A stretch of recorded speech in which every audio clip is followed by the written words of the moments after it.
Genesis chapter 2. Thus the heavens and the earth were finished, and all the host of them. And on the seventh day God ended his work which he had made, and he rested on the seventh day from all his work which he had made. And God blessed the seventh day, and sanctified it, because that in it he had rested from all his work which God created and made. These are the generations of the heavens and of the earth when they were created, in the day that the Lord God made the earth and the heavens, and every plant of the field before it was in the earth, and every herb of the field before it grew. For the Lord God had not caused it to rain upon the earth, and there was not a man to till the ground.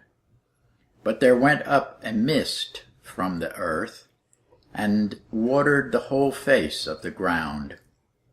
And the Lord God formed man of the dust of the ground, and breathed into his nostrils the breath of life, and man became a living soul.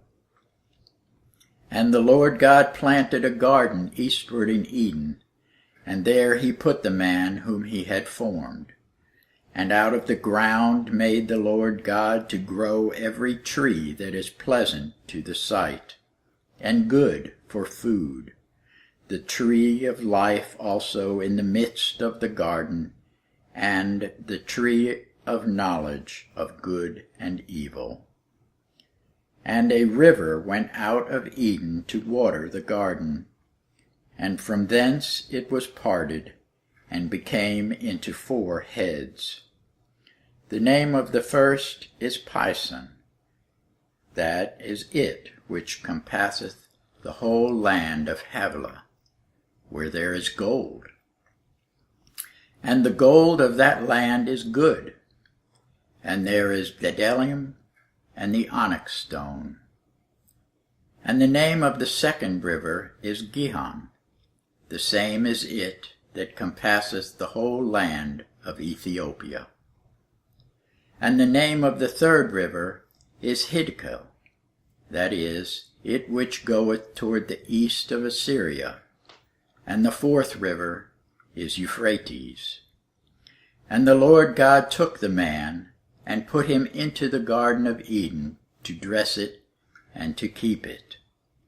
And the Lord God commanded the man, saying, Of every tree of the garden thou mayest freely eat, but of the tree of the knowledge of good and evil thou shalt not eat of it, for in the day that thou shalt eatest thereof thou shalt surely die. And the Lord God said, It is not good that the man should be alone. I will make him an helpmeet for him. And out of the ground the Lord God formed every beast of the field, and every fowl of the air, and brought them unto Adam to see what he would call them.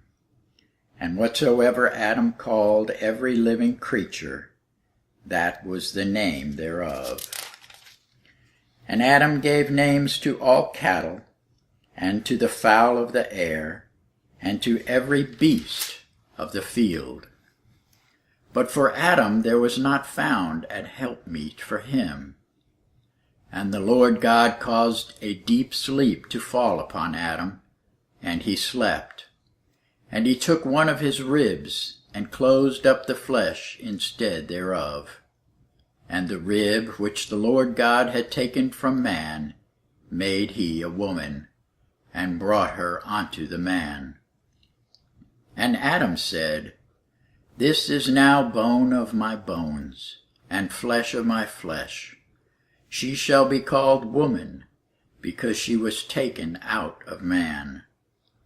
Therefore shall a man leave his father and his mother, and shall cleave unto his wife, and they shall be one flesh.